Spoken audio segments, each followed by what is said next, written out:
કોઈ ટીકરખોરોએ સુરત શહેરનું વાતાવરણ દોરવાનો પ્રયાસ કર્યો છે। હિન્દુ અને જૈનોની બહુલ વસ્તી ધરાવતા શહેરમાં પાલ વિસ્તારમાં ઠેર ઠેર કોઈએ કપાઈ ગયેલી ગાયના અંગો ફેંકી દીધા છે। પાલના મણિભદ્ર એપાર્ટમેન્ટની બહારથી ગાયનું કપાયેલું ધડ તો લેમન ગ્રાસ હોટલ પાસેથી પગ મળી આવ્યા છે। મૃત ગાયના કપાયેલા અંગો રસ્તા પર પડેલા મળતા પોલીસ દોડતી થઈ ગઈ છે। આસપાસના રહીશો આઘાત પામ્યા છે। જૈન મુનિઓ અને જૈનો રોષે ભરાયા છે। ટીકરખોરો સામે કડક કાર્યવાહી કરવાની માંગ ઉઠી છે।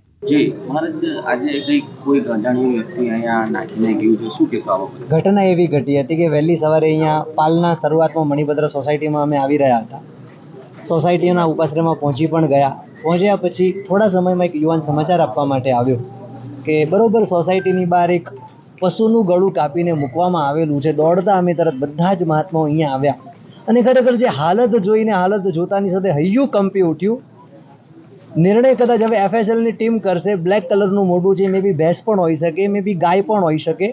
પ્રશ્ન એ નથી કોનું ગળું છે, પ્રશ્ન એ છે ગળું કાપીને મૂકવાની જરૂર શું ને અહીંયા જ મૂકવાની જરૂર શું। કદાચ બની શકે એવું કોઈ ત્રાહિત વ્યક્તિ એક વર્ગને ભડકાવવા માટે આવું ગલત કાર્ય કરી રહી છે, જે કોઈ પણ હિસાબે સહન થઈ શકે એમ નથી। પ્રશાસનની ટીમોને બોલાવી દીધી છે। એફએસએલની ટીમ પણ રિસર્ચ માટે આવી રહી છે। અહીંયા બધા જ ભાવુકો મક્કમ છે।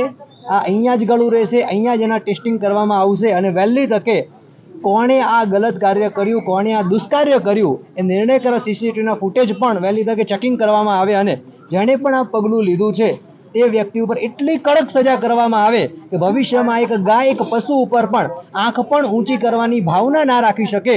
આજે એક ગાય એ માત્ર જૈનો માટે નહીં, સમસ્ત ભારતીય સંસ્કૃતિ માટે પૂજનીય વ્યક્તિત્વ તરીકે દેખાય છે, ત્યારે એનું ગળું કાપીને મૂકવું એ ખરેખર એનું જ ગળું નહીં, આપણી ભારતીય સંસ્કૃતિને ગળાની હત્યા કરવામાં આવી છે।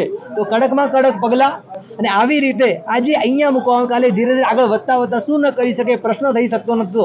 કોઈ પણ જાતના પ્રશ્નો કર્યા વગર કોણ આ કરનારો છે, કયા ઉદ્દેશથી આ ગલત કાર્ય કર્યું છે, એનો નિર્ણય લઈને કડક પગલાં એની ઉપર લેવામાં આવે, આવું અમારું સ્પષ્ટપણે સૂચન છે।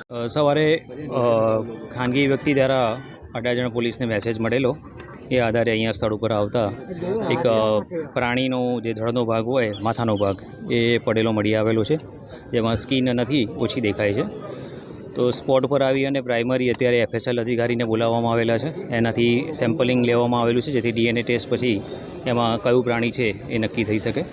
આ સિવાય વેટરનરી ઓફિસરને પણ બોલાવવામાં આવેલા છે અને એનાથી પણ સેમ્પલ કલેક્ટ કરવામાં આવ્યું છે અને આ સેમ્પલ એ મોકલી અને આગળની કાર્યવાહી કરવામાં આવશે। પાલ ગાર્ડન પાસે પણ અમુક અંગો મળી આવ્યા છે।